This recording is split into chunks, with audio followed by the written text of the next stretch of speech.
Hey, salut à tous à toutes, c'est Flambeau. J'espère que vous allez bien. Moi, ça va très bien.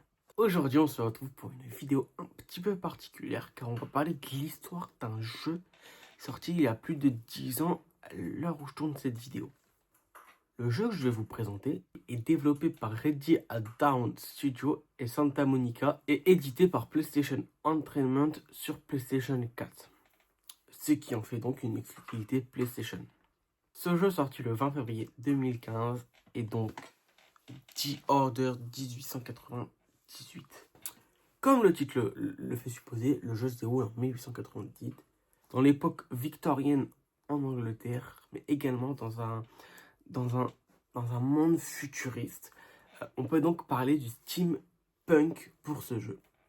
Qu'est-ce que le steampunk? Le steampunk est un mouvement culturel qui combine la technologie passée, mais également le futuriste. Quand on parle de steampunk, on peut parler de science-fiction, mais science-fiction du passé.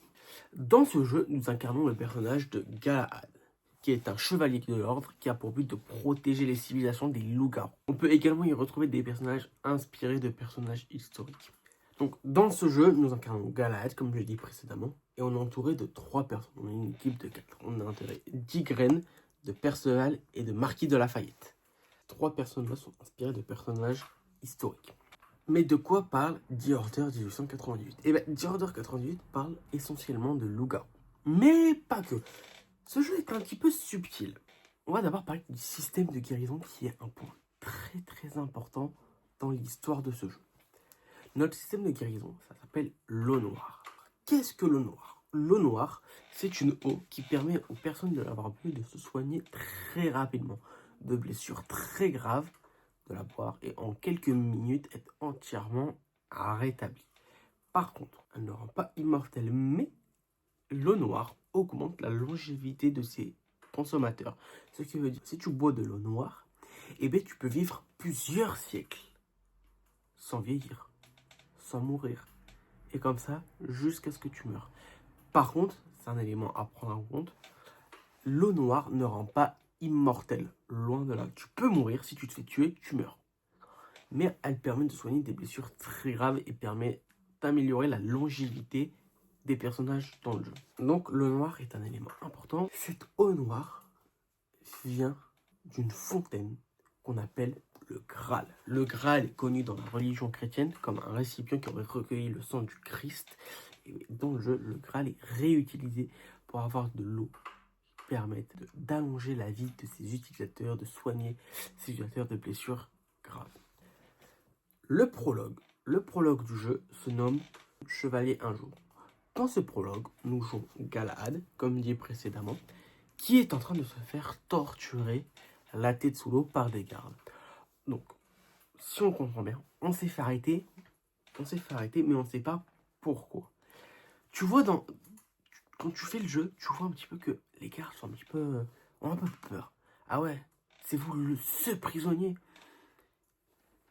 Tu sens qu'ils sont un peu craintifs, mais on n'en sait pas plus que ça. Dans le chapitre 1, qui se nomme Chevalier toujours, dans ce chapitre, nous faisons un bond en arrière de quelques jours, quelques semaines avant le prologue. Donc, pour faire simple, nous allons suivre l'histoire qui va nous emmener jusqu'à ce qu'on se fasse arrêter. Dans ce chapitre, on commence ce chapitre sur un toit et on est appelé pour nous dire que dans un quartier, des hommes de l'armée rebelle ont pris possession et foutent un petit peu le bordel. Donc, c'est à nous d'intervenir. On est appelé pour intervenir dans un quartier hostile. Nous arrivons dans le quartier hostile. Nous éliminons des hommes. Certains de ces hommes de l'armée rebelle iront se cacher dans un bâtiment.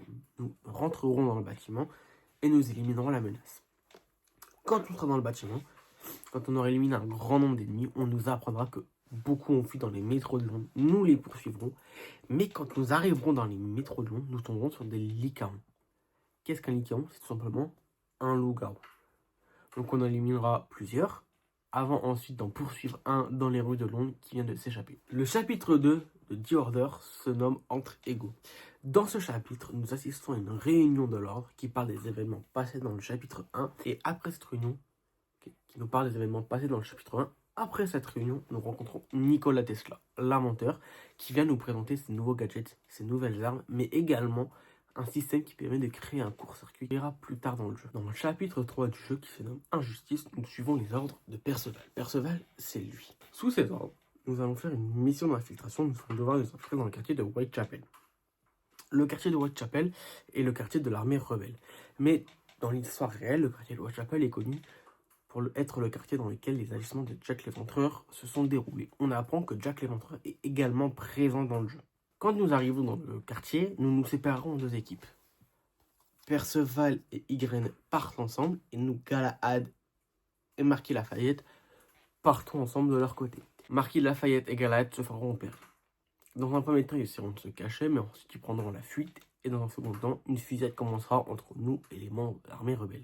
Lors de cette fusillade, Ygren et Perceval nous donnent rendez-vous devant l'hôpital de Whitechapel. Nous nous y rendons donc. À la fin du chapitre 3, on s'est rendu à l'hôpital de Whitechapel.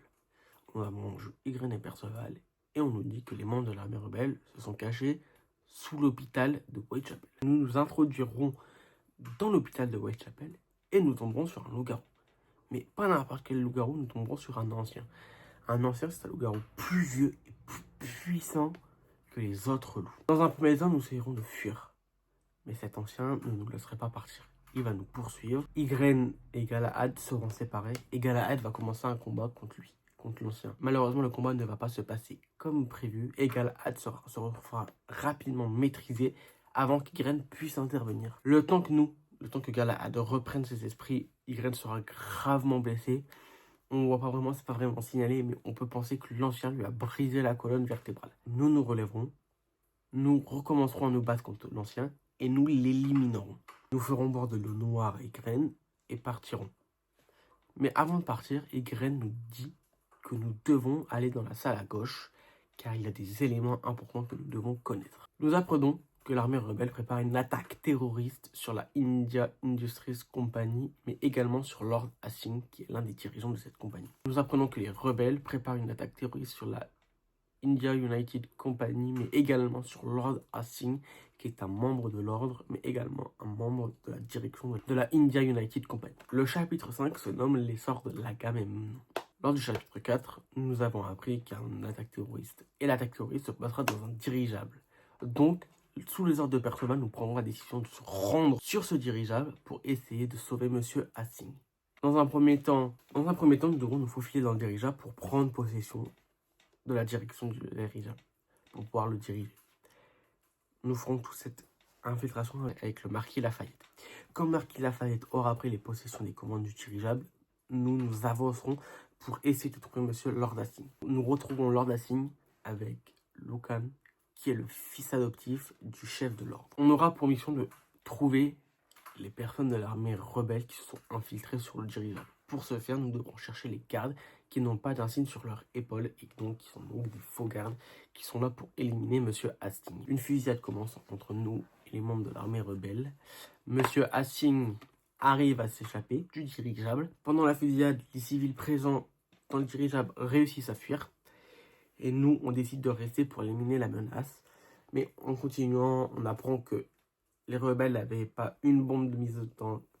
On apprend que les rebelles n'avaient pas qu'une seule bombe à faire exploser, une deuxième. Donc nous la cherchons. Quand nous la trouvons, nous nous rendons compte que c'est un kamikaze. Et ce kamikaze se fait exploser, ce qui provoque la chute du dirigeable. Le chapitre 6 se nomme Sombre Heure. Dans ce chapitre relativement court, nous nous retrouvons dans les décombres du dirigeable. Nous sommes à la recherche de Perceval. Donc nous progressons dans le dirigeable avant de tomber sur Perceval.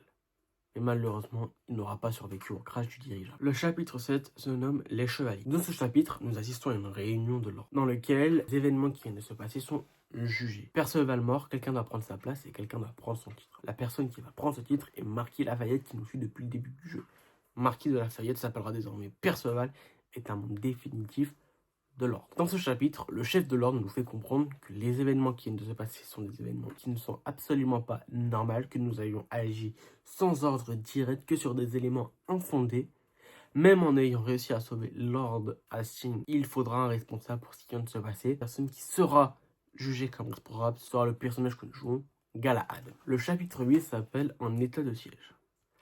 L'armée révolutionnaire a vu dans ce dirigeable et dans l'hôpital de Whitechapel un grand nombre de ces hommes éliminés. Ils voudront donc essayer de se venger et attaqueront le quartier général de l'ordre. Galahad rentrera dans un mode de frénésie totale, sortira et affrontera à lui seul les membres de l'armée rebelle sur le pont.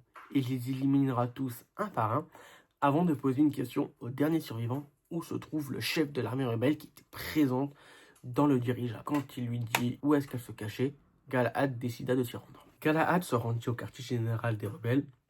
Le quartier général des rebelles, nous l'avons vu précédemment dans le chapitre 3 à Whitechapel, parce que c'est le chapitre dans lequel, avec Lafayette, on s'est caché avant de prendre la fuite précédemment. Dans ce quartier, nous y retrouvons la chef.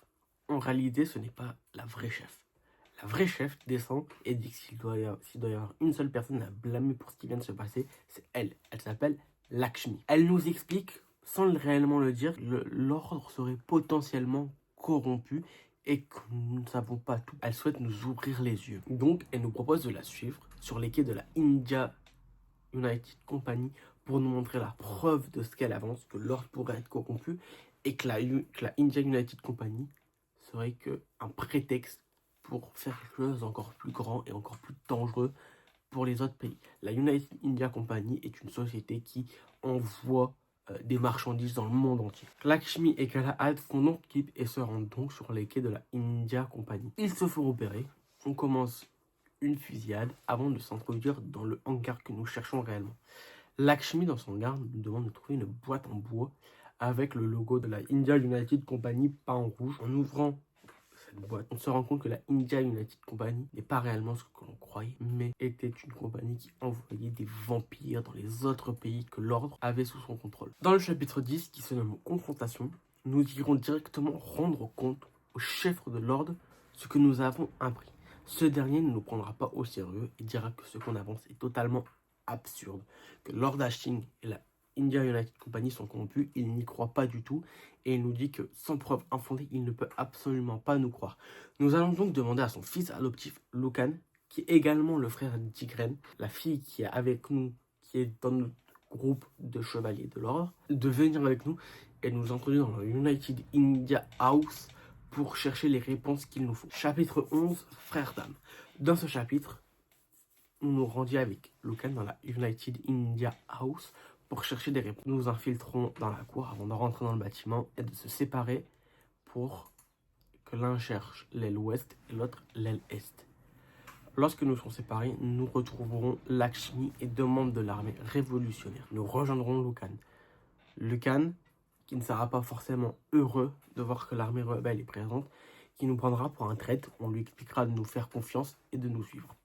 Nous avancerons dans la maison et nous tombons sur une salle d'archives dans laquelle nous trouverons tous les trajets réalisés par les marchandises de la India United Company, dans laquelle nous trouverons qu'ils ont envoyé plusieurs centaines de navires vers les Indes et les Amériques dans lesquels se comportaient des vampires. L'un des membres de la marine lunaire qui était avec nous disparut. On aperçut une porte au fond ouverte, nous rentrons dedans et nous verrons Monsieur Lord Hastings en train de lui boire son sang. Lord Hastings était un vampire, mais également c'était Jack l'Éventreur. Il avait fait du quartier de Whitechapel son quartier de chasse dans lequel il allait se nourrir. À la fin du chapitre, nous prendrons la fuite et nous commencerons à nous battre contre Lucan. Nous serons rapidement blessés et là, Ygren arrivera à la United House Company et nous arrêtera et nous placera en détention pour trahison. Le chapitre 12 se nomme Un traître parmi nous. Dans ce chapitre, Galahad est jugé et est reconnu coupable par l'intégralité des membres de l'ordre, coupable de haute trahison. Il sera donc placé en détention. Ensuite, là, nous reprendrons les événements qui se sont passés lors du prologue. Et donc, tous les événements qui se sont passés du chapitre 1 au chapitre 12 étaient toute l'histoire qui s'est passée, pourquoi Galahad a été arrêté. Ah, donc, à la fin du prologue, Galahad saute du toit et tombe dans un fleuve. Dans le chapitre 13 qui se nomme Entre la vie et la mort, Galahad est repêché par Nikola Tesla, qui est une personne qui a un jeu double. Il est également pour l'ordre, mais également aide l'armée révolutionnaire. Chapitre 14, Un chevalier âgé. Dans ce chapitre, nous nous réveillons enfin. Lakshmi est présente à nos côtés. Elle nous dit que ça fait plus de 14 jours que nous oscillons entre l'inconscience et le semi-inconscience. Ici, Lakshmi nous donne de l'équipement et nous demande de la suivre dans le quartier général des rebelles. On monte à l'étage. Elle nous explique que ça commence à être dangereux de rester à Londres et qu'elle va partir. Elle nous explique également que Nikola Tesla pourrait être en danger car il est retourné au sein de l'ordre. En descendant les escaliers, Marquis Lafayette, nouvellement Perceval est ici. Il nous dit que si on nous agissons ainsi, c'est que nous avons nos raisons, qu'il va nous laisser faire, mais que si on devient un danger pour la liberté, il sera notre premier ennemi. Le chapitre 15 s'appelle « Pour sauver une vie ». Dans ce chapitre, Galahad passe par les souterrains en dessous du quartier de l'ordre pour se rendre au laboratoire de Nikola Tesla et le sauver. Dans ce chemin qui est gardé par énormément de gardes, Galahad avance et élimine tout le monde. Il atteint donc le laboratoire de Nikola Tesla. Chapitre 16, frère dans les bras. Nous rentrons dans le laboratoire de Nikola Tesla, nous nous retrouvons par terre. Il vient de se battre contre Lucan. On lui dit qu'il faut qu'il s'échappe, il nous dit Lucan est là. Il est encore là. Il faut l'éliminer. Un combat contre Lucan commence, dans lequel nous en sortirons vainqueurs. Le chef de l'ordre, le père adoptif de Lucan, arrive. Il nous dit qu'il a toujours su que Lucan était un loup-garou. Il nous explique comment il l'a su. En fait, le chef de l'ordre a éliminé une famille tout entière. C'était la famille de Lucan, mais qui ne se voyait pas et qui ne pouvait pas prendre la vie d'un enfant. Donc il prit la décision d'adopter l'enfant et d'en faire son fils, tout en sachant que Lucan était un loup-garou. L'épilogue. Après ce combat contre Lucan et cette révélation, Galahad s'échappe du laboratoire de Nikola Tesla et se retrouve sur les toits de Londres. Là, une conversation avec Nikola Tesla commence. Nikola Tesla nous apprend que la loi martiale a été déclarée dans toute la ville et que la ville est donc très dangereuse et que tous les gardes de Londres sont à notre recherche. À la fin de ce dialogue, Galahad renonce une fois pour toutes à son titre de chevalier. Messire Galahad, Londres tout entier vous cherche. Nous devons nous hâter. Messire Galahad, vous m'entendez? Messire Galahad. Calmez-vous, Nicolas. Tout va bien. Vous avez raison, mon ami. Le Conseil a décrété la loi martiale dans toute la ville. Il est impossible de dire quand les autorités décideront de passer à l'offensive. Il est trop tard pour chercher à jouer les héros. Je pense que nous devrions suivre Dame Lakshmi et quitter la ville.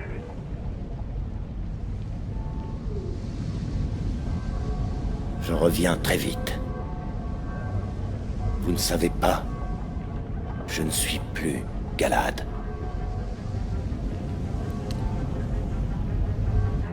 Voilà, c'était l'histoire de Diorder 1886. Nous allons maintenant faire un petit point sur le platine du jeu. Le platine du jeu n'est vraiment pas compliqué. Le platine est noté sur PCTHC sur un platine de 2/10. Le platine est estimé à peu près 10 heures. Moi, pour mon cas, je l'ai platine en à peu près 7 heures. Le platine n'est vraiment pas compliqué. Tu n'as pas de trophée manquable. Tu n'as aucun trophée manquable. Tu peux rejouer tous les chapitres que tu veux, tous les sous-chapitres que tu as envie. Et il n'y aura pas de souci. Tu as quelques actions spécifiques à faire. Mais généralement, tu arriveras lors de ta première session. Juste, tu devras peut-être lancer les chapitres pour les collectibles. Le seul trophée sur lequel il faut prêter vraiment attention, c'est le trophée éliminer un ennemi avec chaque type d'arme. Donc tu as à peu près 16 armes dans le jeu, plus les grenades. Et donc tu dois éliminer un ennemi avec chacune de ces armes présentes dans le jeu. La fin du jeu nous fait clairement penser qu'une suite est envisagée. Mais voilà, 10 ans plus tard, rien n'est fait, il n'y a aucune nouvelle. Tout simplement parce que PlayStation a décidé d'abandonner cet univers. Quand le jeu est sorti, les critiques n'ont pas du tout mis en avant le jeu.